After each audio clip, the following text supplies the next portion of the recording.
Selamat siang, Bapak Ibu sekalian. Selamat datang dalam acara Wealth Inspiration Webinar, Product Launching Ashmore Dana USD Nusantara.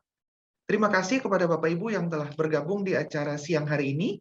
Perkenalkan, saya Ivan selaku moderator dari BCA yang akan memandu Bapak Ibu sekalian pada acara siang hari ini hingga selesai. Acara hari ini merupakan persembahan dari BCA kepada Bapak Ibu, para nasabah BCA, yang selama ini telah loyal bergabung bersama BCA, yaitu peluncuran produk Ashmore Dana USD Nusantara. Untuk mengetahui informasi lebih detailnya, siang hari ini kita telah kedatangan tamu kehormatan yang turut hadir di antara kita. Yang pertama Ibu Uga Haryofi Chandra, selaku Executive Vice President Divisi Wealth Management BCA.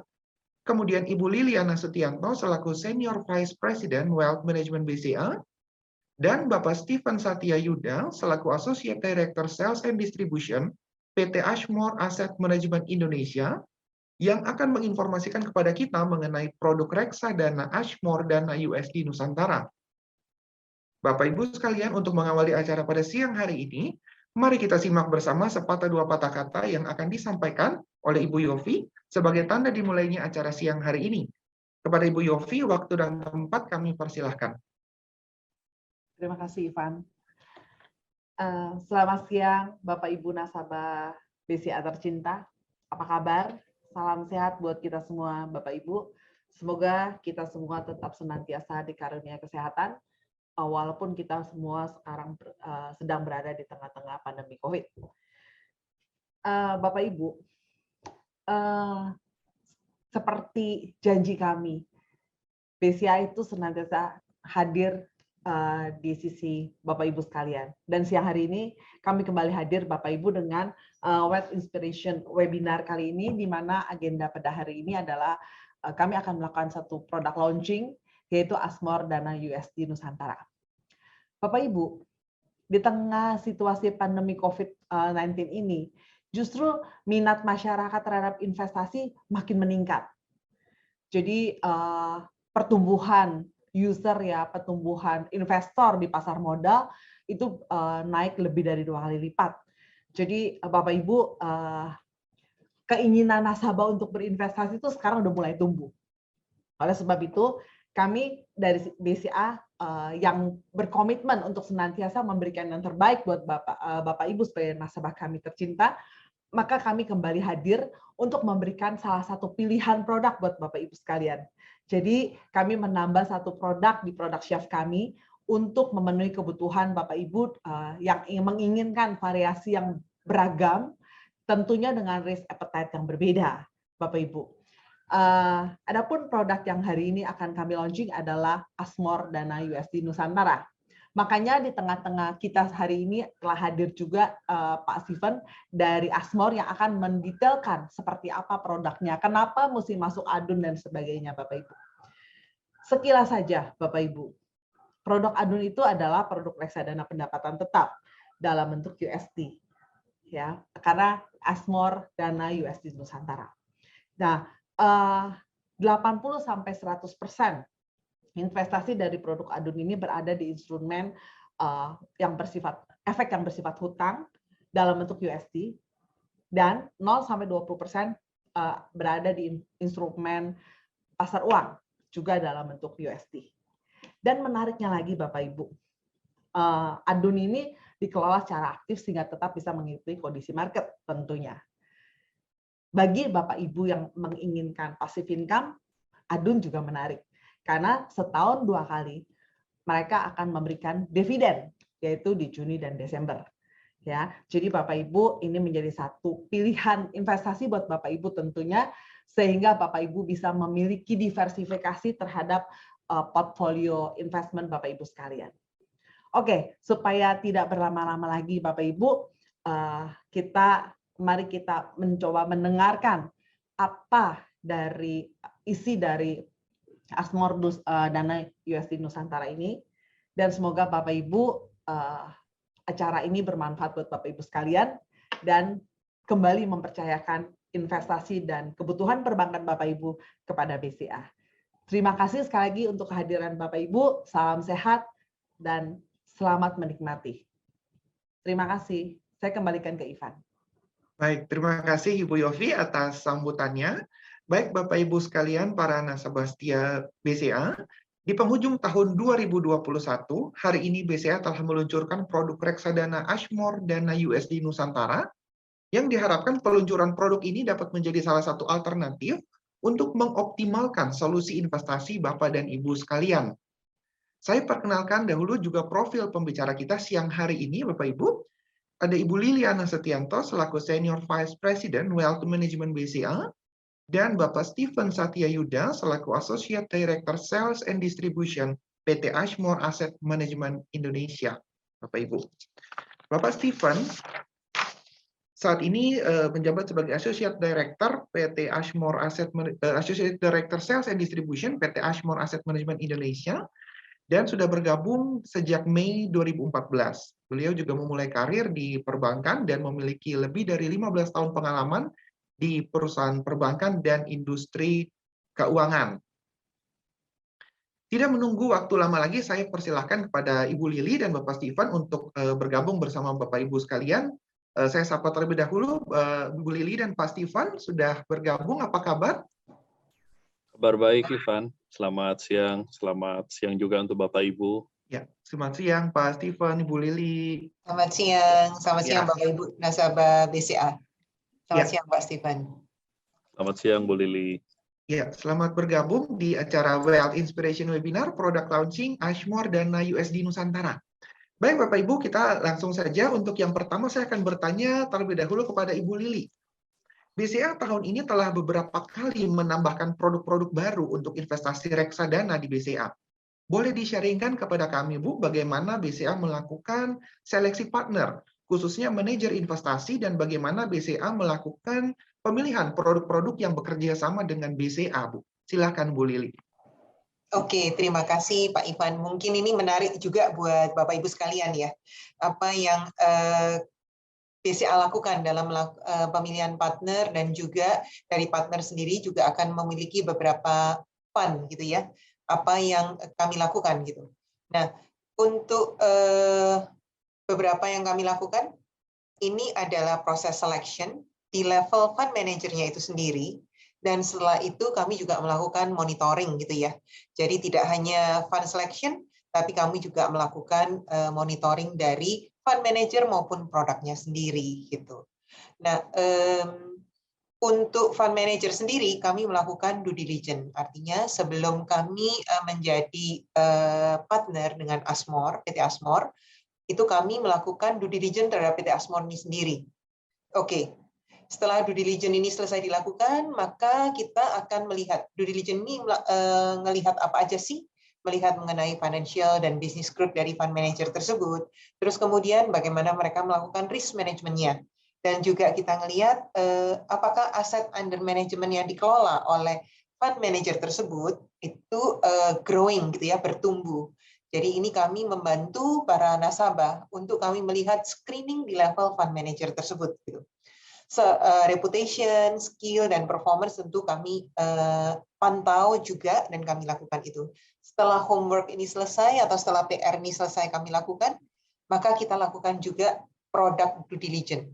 Jadi fund manajernya dulu kami lihat, setelah fund manager ini lolos saringan kami, maka yang kedua adalah kami lakukan product due diligence. Jadi kira-kira style atau karakteristik, atau misalnya kalau ada technical advisor, itu seperti apa mereka melakukannya. Terus kemudian historical performance, kalau misalnya belum pernah ada di Indonesia, apa yang kita lakukan, kita akan melihat proxy performance-nya yang ada di luar negeri seperti apa. Kita juga lihat produk per produknya, fund size-nya seperti apa, dan dalam kurun waktu tertentu bagaimana produk ini berkembang gitu ya, atau bertumbuh. Selain itu yang paling penting adalah kita juga memperhatikan liquidity dari produk tersebut.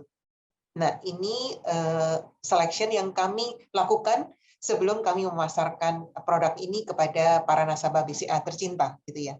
Setelah kami sudah meng-onboard, misalnya hari ini kita launching Ashmore Dana USD Nusantara, maka secara time to time kita akan melakukan monitoring baik terhadap Ashmore-nya sendiri, dalam hal ini Ashmore, atau fund manager lain yang menjadi partner kami, dan kami juga melakukan monitoring secara time to time itu terhadap produk yang kami rilis.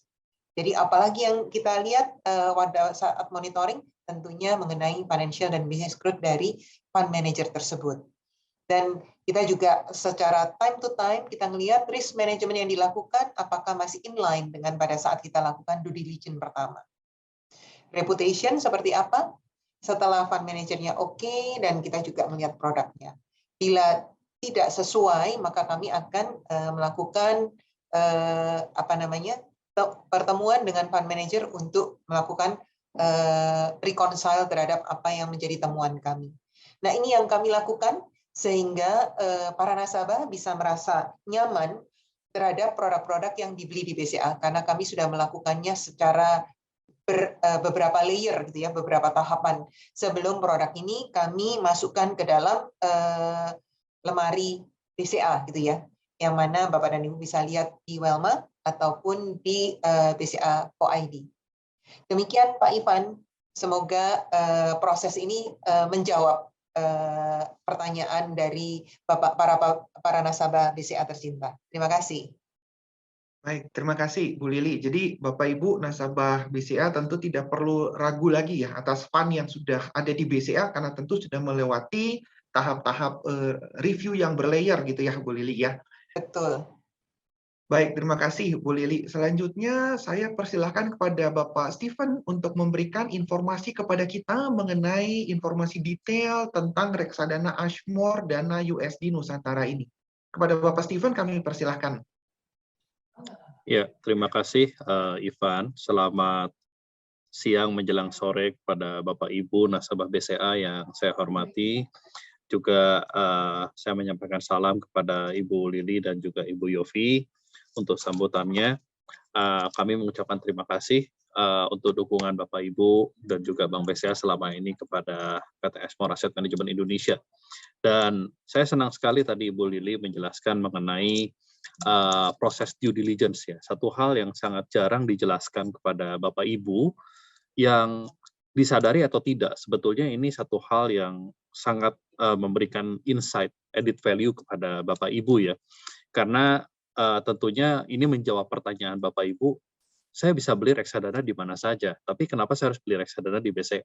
Ya, dan ini menurut saya satu proses yang belum tentu semua perusahaan melakukan. Ya, apalagi sekarang Bapak Ibu dihadapkan oleh begitu banyak pilihan platform-platform digital atau non-digital ya, yang mana banyak hal penting yang mungkin terlewatkan ya, seperti proses due diligence ini yang menurut saya seharusnya memberikan keyakinan lebih kepada Bapak Ibu untuk membeli reksadana di Bank BCA karena Bank BCA telah melakukan proses due diligence yang sangat masif ya, sehingga hanya MI terpilih saja yang didistribusikan di BCA dari total 96 MI yang ada di Indonesia. Ya, jadi Bapak Ibu sudah bisa memastikan penyaringan dari sisi resikonya sudah sangat ketat dilakukan oleh Bank BCA.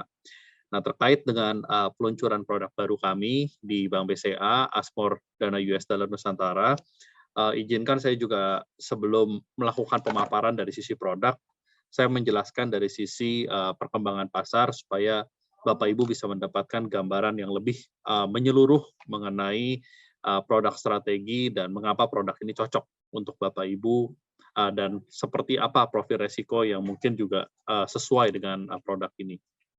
Saya akan melakukan share screen. Baik, kita melihat beberapa hal yang harus kita perhatikan sederhana saja Bapak Ibu di tahun 2022. Yang pertama, kita melihat bahwa rata-rata negara berkembang dan negara maju dalam hal menyikapi pandemi ini sudah melakukan distribusi vaksin dalam kecepatan yang tinggi ya. Kalau kita bicara tidak hanya di negara maju namun di negara berkembang, kita bisa melihat bahwa laju distribusi vaksin itu relatif cepat. Terlepas mungkin Indonesia masih agak tertinggal dibandingkan negara-negara lain, tapi perlu dicatat bahwa populasi Indonesia itu memang banyak dan kita bukan salah satu negara produsen vaksin.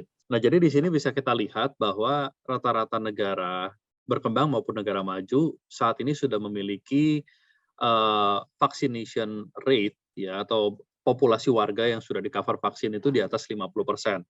Sehingga boleh dikatakan bahwa pandemi ini sedikit lagi kita maju ke fase berikutnya, yaitu endemi.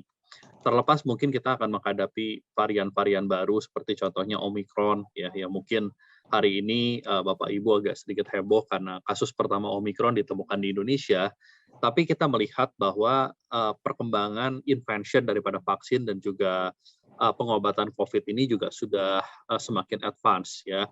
Indonesia sudah melakukan booking terhadap Molnupiravir, ya, kemudian Pfizer, dan juga kalau kita lihat beberapa perusahaan farmasi seperti Merck itu juga sudah menemukan pengobatan COVID yang efikasinya di atas 90%. Jadi bisa dikatakan bahwa tahun 2022 kita kemungkinan besar akan masuk ke fase endemi, ya, dan secara ekonomi yang terpenting adalah kita akan mengalami recovery karena kita bicara bahwa pada saat vaksinasi atau vaccination rate ini sudah bisa mencapai angka 80-100%, dan kemudian sudah ditemukan pengobatan COVID yang efikasinya tinggi, artinya mobilitas sudah tidak perlu lagi dilarang, ya. Dan ini akan membuat ekonomi slowly atau gradually akan recover. Demikian pula kita lihat bahwa ekonomi kita dan juga India, ya, dua negara yang paling terdampak dari varian Delta, itu sudah mulai memperlihatkan recovery di kuartal ke-3 dan kuartal ke-4 ini kita akan melihat angkanya juga bahkan lebih baik lagi. Nah, di sini saya bicara pada saat reopening, ya tentunya akan ada transisi atau perubahan daripada siklus ekonomi yang kita hadapi. Kalau sebelumnya kita bicara ekonomi dari sisi kebijakan fiskal, kebijakan moneter yang diterapkan oleh pemerintah itu menerapkan satu policy yang longgar, ya, memberikan stimulus kepada ekonomi untuk pulih.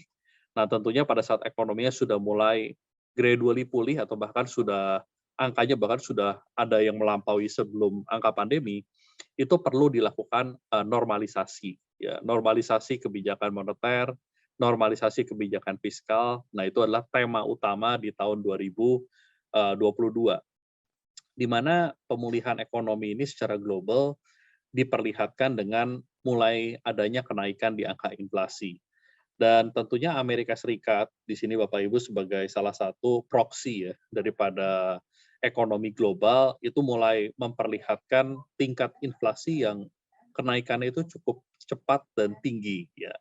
Kita bisa melihat inflasi di Amerika Serikat sudah konsisten ada di angka 5-6%, dan ini juga diikuti oleh tren inflasi di negara-negara maju yang lain.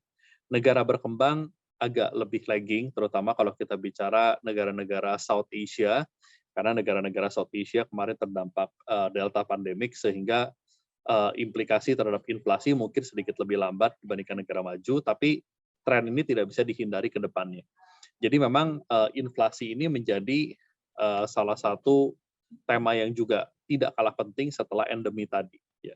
Nah, kita melihat di tahun 2022 kemungkinan besar inflasi ini akan mencapai peak. Dan untuk 2023 dan 2024 kemungkinan besar inflasi ini sudah mulai agak melambat, ya. Harapannya seperti itu. Jadi di sini tentunya diperlukan penyesuaian terhadap kebijakan moneter, ya. Itu kenapa kalau Bapak Ibu memperhatikan speech daripada Jerome Powell, Gubernur The Fed, ya, semalam itu memang mengubah tone dari yang semula dia adalah gubernur yang halawannya lebih dovish, ya, lebih longgar, dan penyesuaian kebijakan moneter ini juga hendak dilakukan secara gradual. Ternyata karena angka inflasi ini quite stubborn, ya, cukup stubborn di angka yang relatif tinggi, dia mengubah tone menjadi lebih hawkish, ya.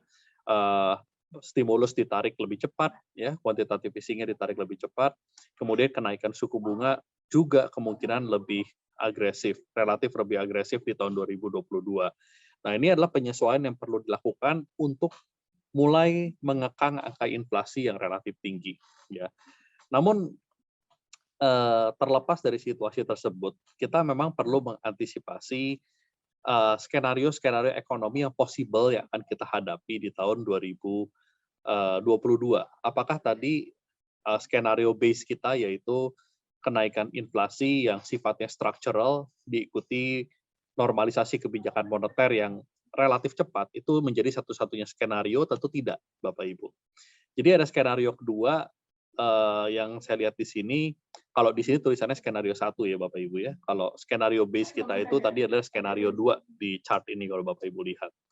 Skenario yang harus kita antisipasi pertama, selain daripada yang tadi saya ceritakan, adalah kalau ada varian virus baru yang membuat efikasi vaksin turun, dan kemudian mungkin berdampak parah ya, memberikan dampak yang parah kurang lebih seperti pandemi Delta kemarin. Nah, kalau misalnya ada varian virus baru seperti itu, tentunya kita tidak bisa mengabaikan skenario bahwa akan ada kembali pengetatan dari sisi mobilitas publik ya, sehingga ekonomi akan kembali melambat. Dampaknya adalah normalisasi kebijakan moneter ini tidak bisa dilakukan dengan cepat, atau bahkan kebijakan moneter dan fiskal kembali ke arah yang lebih dovish atau lebih longgar. Nah, di sini kenapa skenario ini tetap kita masukkan sebagai skenario yang possible? Karena kembali lagi ya, kita bicara dari pattern yang ada, kita melihat tanda-tanda bahwa varian Omicron ini biasanya memang adalah satu varian yang muncul menjelang akhir dari pandemi. Penyebarannya lebih cepat, tapi simptomnya atau gejala-gejala yang ditimbulkannya lebih mild, ya. Biasanya ini adalah varian yang muncul di periode akhir pandemi. Tapi tetap kita tidak mengabaikan kemungkinan ada muncul varian baru yang katakanlah lebih ganas. Dikarenakan ya kita bicara vaccination rate ini tetap belum merata, ya, masih belum mencapai 100%, dan bahkan sekarang sudah ada wacana yang clear ya diperlukan booster, ya. Booster, dan ini juga untuk mencapai booster vaksin di mengcover populasi sampai 100% ini juga kan perlu waktu, sehingga tetap ada possibility adanya mutant virus atau varian virus baru yang lebih ganas. Nah, skenario berikutnya adalah inflasi yang saat ini dikira struktural, ya, karena saat ini saya pikir orang sudah mulai beralih ya, berpikir dari inflasi ini kayaknya temporer menjadi inflasi ini sifatnya struktural, ya. Namun ternyata kalau saya pikir tetap ada hal-hal yang membuat inflasi ini bisa saja sifatnya temporary. Karena sebagian penyebab dari inflasi ini adalah supply demand disruption ya, atau ada dari satu sisi supply chain disruption ya. Karena pengetatan mobilitas di negara-negara seperti misalnya China, itu supply chain menjadi lebih tidak efektif, biaya logistik menjadi mahal. Kemudian ada penurunan produksi minyak yang dilakukan oleh negara-negara OPEC Plus, itu ditambah dengan kesulitan logistik menyebabkan harga energi juga tinggi, ya. Dan juga masih ada leftover lah dari stimulus-stimulus yang dilakukan di Amerika Serikat dan Eropa dalam jumlah yang sangat besar yang merangsang adanya pent-up demand. Nah, itu hal-hal yang menurut kami sifatnya bisa saja transitory, meskipun kalau Jerome Powell sendiri kelihatannya sudah give up dengan kata-kata transitory, tapi kami tetap berpikir bahwa ini tetap satu possibility skenario yang mungkin saja terjadi. Nah, kalau misalnya ternyata efek dari transitory ini memang real dan terjadi dikatakanlah misalnya semester kedua tahun 2022, artinya normalisasi kebijakan moneter ini tidak perlu dilakukan secara agresif, ya.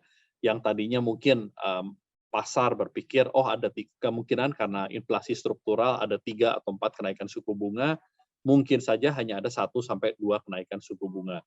Jadi kembali lagi kita sangat memantau perkembangan dari sisi makro dan juga mikro terkait dengan reopening ekonomi yang terjadi akibat masa akhir daripada pandemi COVID-19 ini.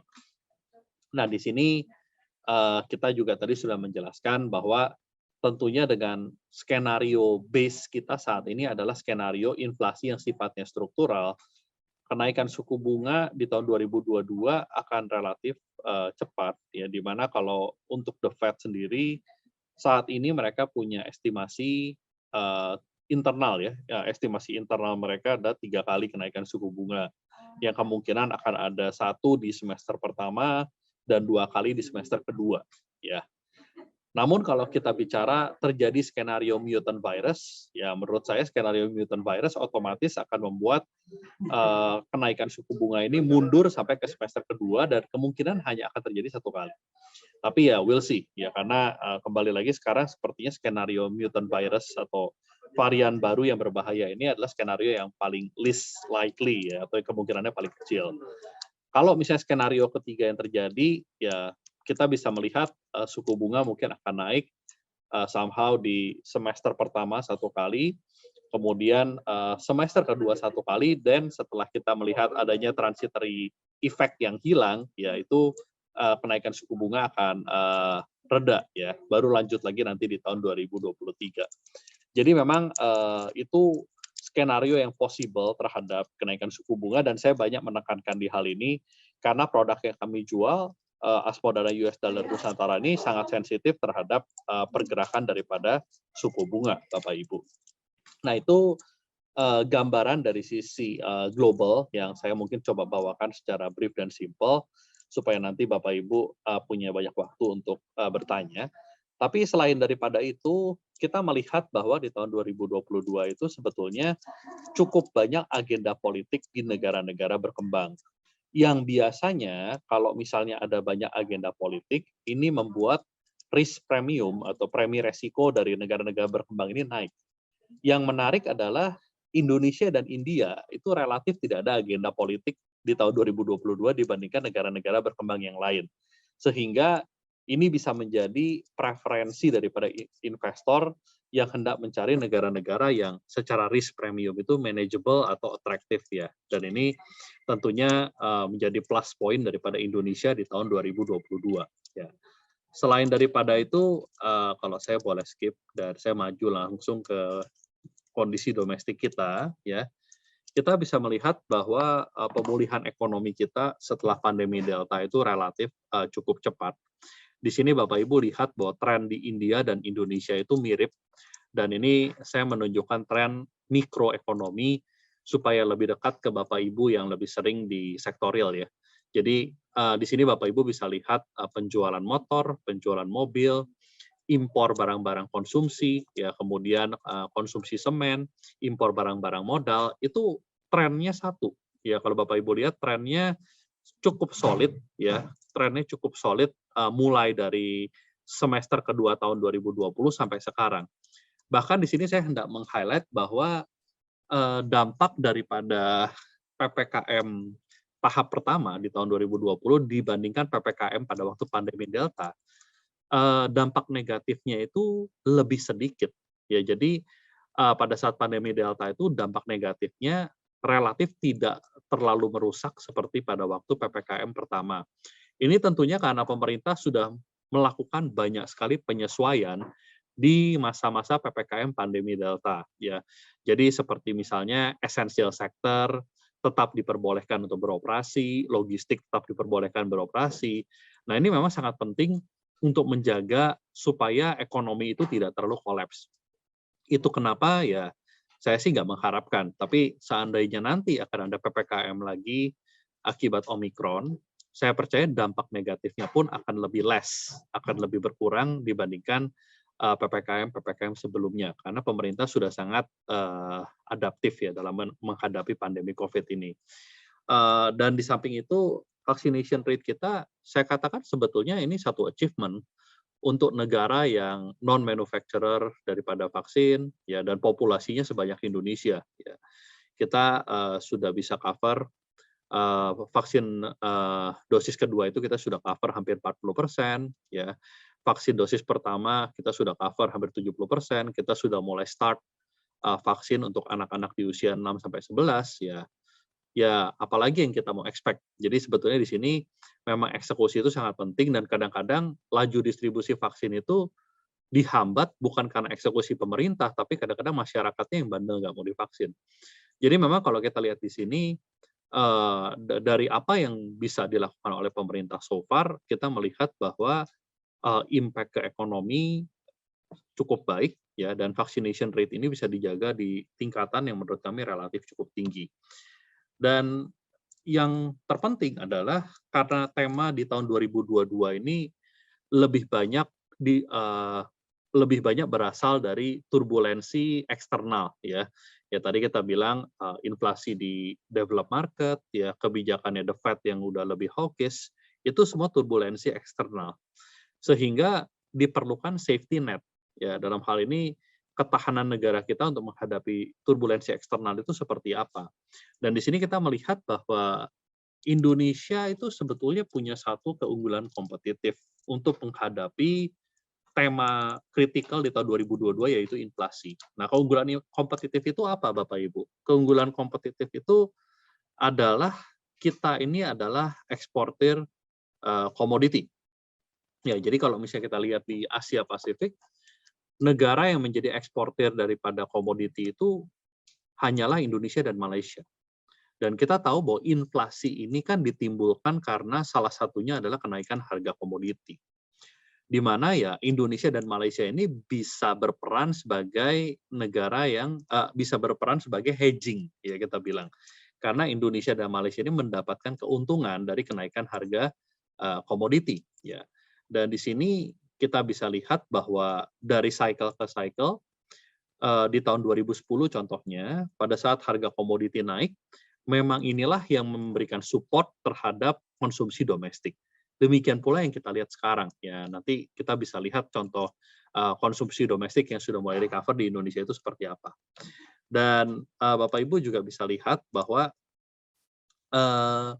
dibandingkan tahun 2013, kenapa tahun 2013 kita bicara? 2013 adalah siklus di mana Fed juga melakukan yang namanya taper ya atau penarikan stimulus, normalisasi kebijakan moneter tadi istilah saya. Dibandingkan tahun 2013, kita berada dalam posisi yang jauh lebih baik ya. Tahun 2013 defisit transaksi berjalan kita itu mencapai 4% dari GDP, sangat tinggi. Artinya kita betul-betul tidak bisa memenuhi kebutuhan dolar kita dari penerimaan dolar kita. Sementara sekarang karena harga commodity price ada dalam situasi yang sangat baik untuk Indonesia, kita bisa melihat bahwa current account kita itu hampir surplus, Bapak Ibu. Jadi antara penerimaan dolar yang kita terima itu bisa menutup kebutuhan dolar yang kita butuhkan. Ya. Dan di sini kita juga bisa melihat bahwa inflasi dan juga real rate kita itu juga berbeda sekali dengan tahun 2013.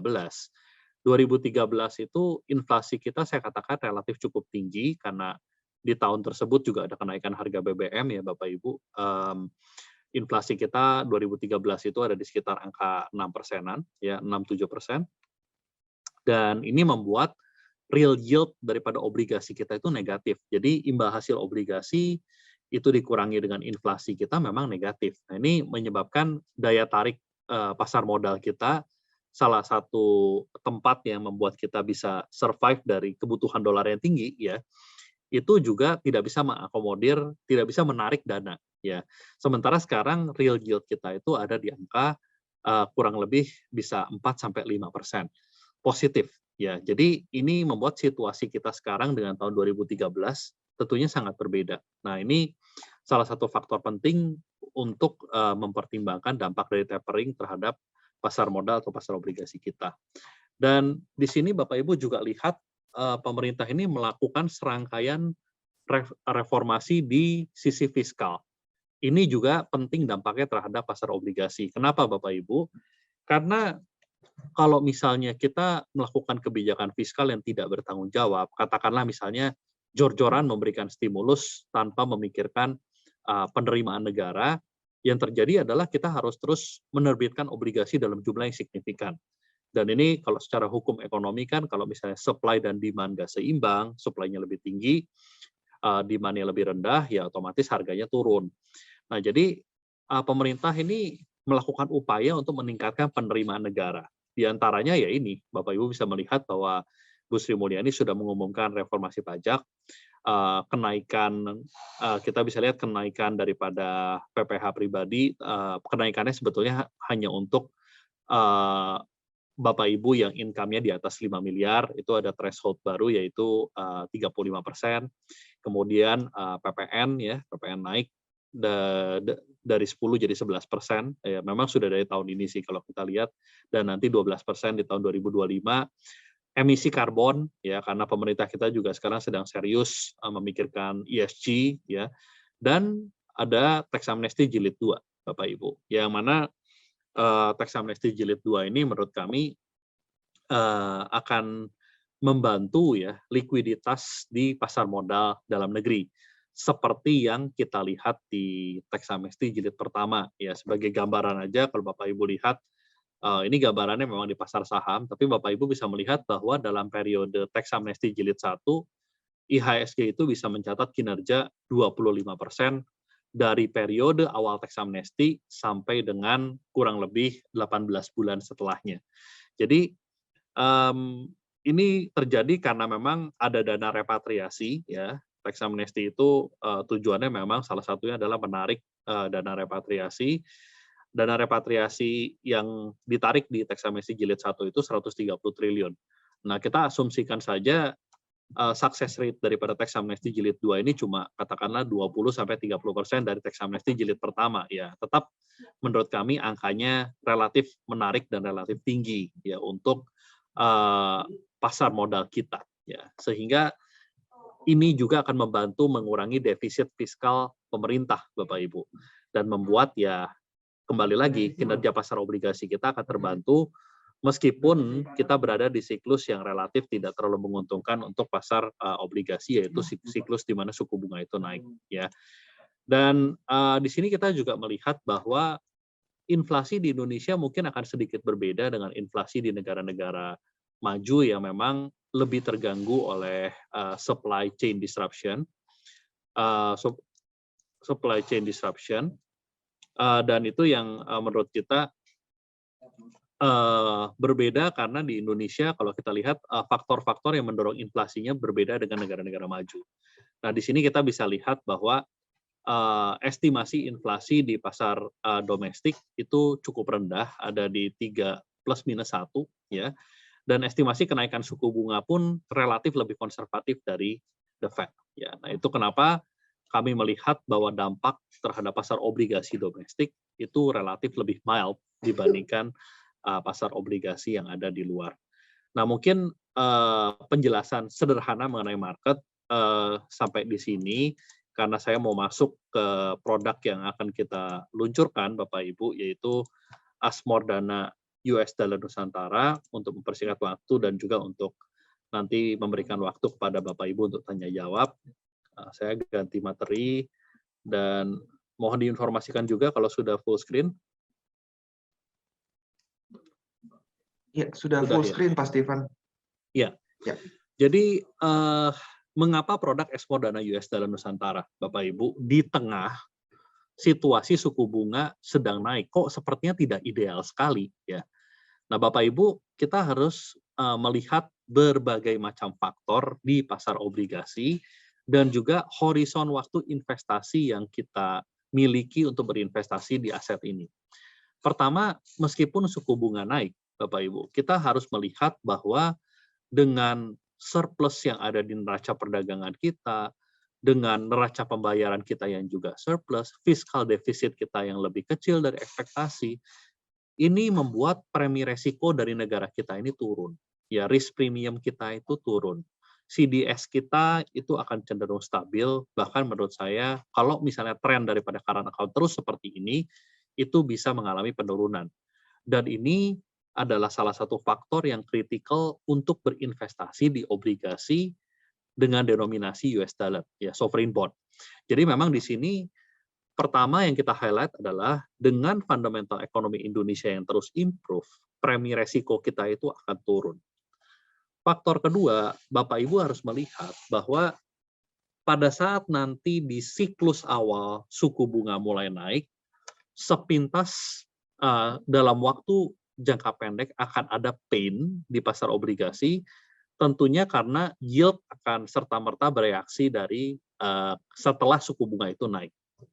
Tapi setelah memasuki fase pertengahan, mid cycle, di situ kita bisa melihat bahwa yield daripada bond itu akan mulai normalize dan bahkan sudah mulai cenderung turun.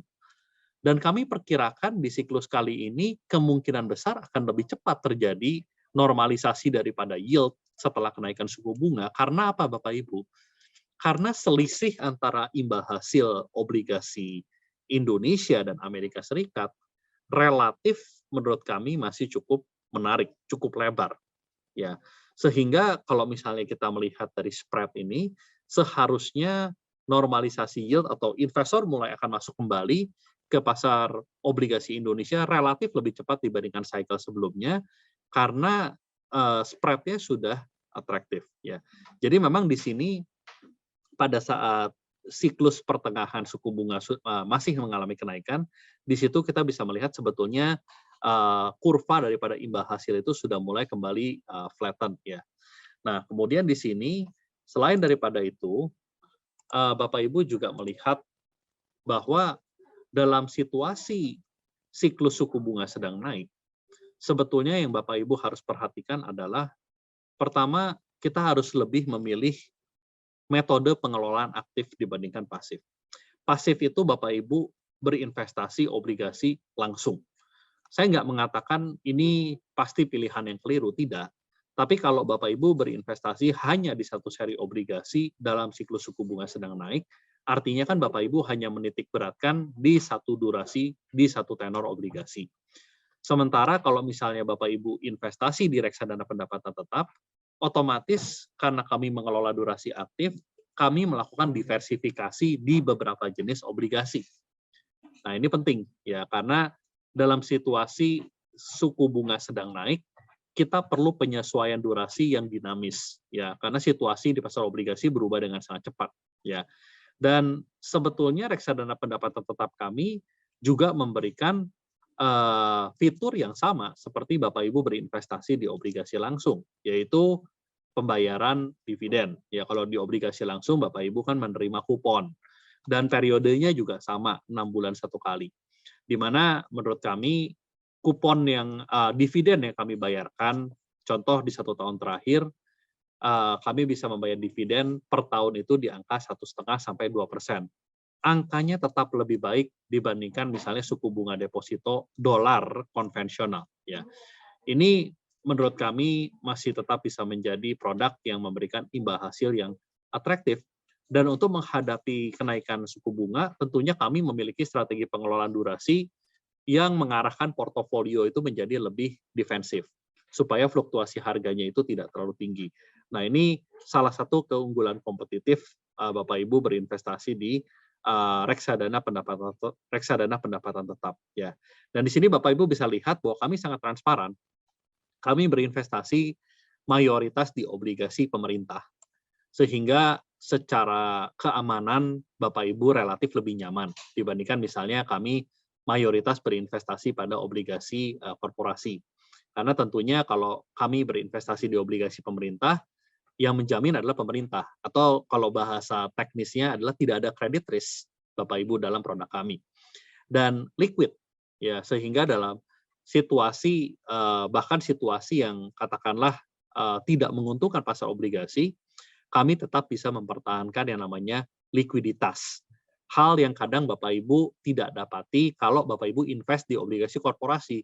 Karena kalau invest di obligasi korporasi, tiba-tiba likuiditas di sistem finansial hilang 30-50%, ya itu akan sangat sulit untuk obligasi korporasi memenuhi kewajiban likuiditas. Ya, jadi likuiditasnya akan jauh lebih sulit. Nah, di sini kita bisa melihat juga Bapak Ibu secara kinerja, baik jangka pendek maupun jangka panjang, kami hampir setiap tahun di reksadana pendapatan tetap kami ini bisa melampaui kinerja daripada aset acuan kami. Dalam hal ini aset acuannya adalah obligasi pemerintah Indonesia dengan tenor 5 tahun. Ya, di sini Bapak Ibu bisa melihat calendar year performance ya, tabel yang paling bawah. Hampir setiap tahun kinerja daripada reksadana ADUN ini bisa melampaui kinerja daripada benchmark-nya. Dan sebetulnya saya cenderung nggak melihat benchmark karena Bapak Ibu harus tahu bahwa ini reksadana dengan denominasi US dollar. Bapak Ibu tidak punya banyak opsi investasi dalam denominasi US dollar yang memberikan imbal hasil yang tinggi. Ya, sehingga ini bisa menjadi salah satu preferensi Bapak Ibu memberikan imbal hasil yang cukup atraktif dengan profil resiko moderat. Saya nggak katakan profil resikonya rendah, Bapak Ibu. Dan bahkan untuk Bapak Ibu yang memiliki profil resiko tinggi, ya ini sangat bisa mengakomodir profil resiko Bapak Ibu, karena kalau kita lihat di sini pergerakan durasinya sangat dinamis. Pada saat siklus suku bunga dan inflasi kami pikir sudah mulai bisa mengakomodasi obligasi jangka panjang, kami akan sesegera mungkin melakukan rebalancing portofolio untuk masuk ke obligasi jangka panjang. Nah, ini keuntungan Bapak Ibu berinvestasi di reksadana pendapatan tetap dibandingkan obligasi langsung. Dan tentu saja pada saat berinvestasi di obligasi yang tenornya lebih tinggi, ini memang diperlukan profil resiko yang lebih agresif karena fluktuasi obligasi yang tinggi itu juga relatif tidak rendah. Nah, di sini Bapak Ibu bisa melihat penyesuaian daripada strategi kami itu dilakukan dengan sangat cepat dan dinamis. Dan jangan lupa juga Bapak Ibu bahwa karena kami ini ibaratnya kami fund manager, kalau kami beli obligasi dibandingkan Bapak Ibu beli obligasi, itu seperti kita membeli secara grosir dan membeli secara retail.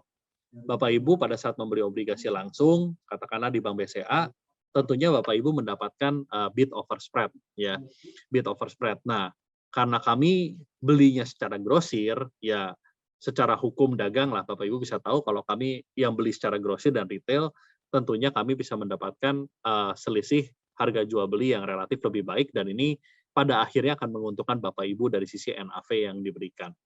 Nah, jadi ini keuntungan-keuntungan Bapak Ibu berinvestasi di reksadana pendapatan tetap Ashmore Dana US Nusantara, dan saya pikir saya mungkin sampai di sini dulu presentasinya untuk bisa memberikan waktu kepada Bapak Ibu melakukan tanya jawab. Terima kasih untuk atensinya. Kalau ada hal-hal yang kurang berkenan, mohon dimaafkan. Saya kembalikan kepada Ivan. Baik, terima kasih Ibu Lili dan Pak Steven atas informasinya yang sangat jelas ya, sehingga kita telah banyak diberikan gambaran secara detail mengenai reksadana Ashmore Dana USD Nusantara di BCA. Baik Bapak Ibu sekalian, reksadana Ashmore Dana USD Nusantara ini telah tersedia di cabang BCA dan juga aplikasi Welma BCA. Dapatkan juga promo menarik seperti pembelian Ashmore Dana USD Nusantara berupa cashback sebesar Rp100.000, berlaku kelipatan hingga maksimal Rp1.000.000 untuk minimal net subscription sebesar $15.000.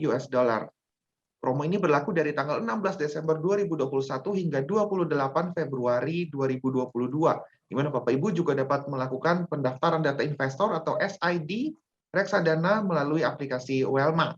Saya sedikit memberikan summary atas produk yang launching hari ini Bapak Ibu ya. Jadi untuk produk ini adalah reksadana Ashmore Dana USD Nusantara Bapak Ibu ya, di mana ini adalah jenis reksadana pendapatan tetap yang denominasinya dalam mata uang US dollar, dan penawaran di BCA sudah dimulai dari tanggal 16 Desember 2021.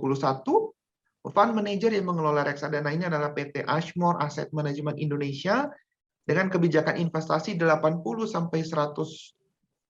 adalah efek bersifat utang dalam mata uang US dollar dan 0-20% instrumen pasar uang dalam negeri dan atau deposito dalam mata uang US dollar Bapak Ibu ya.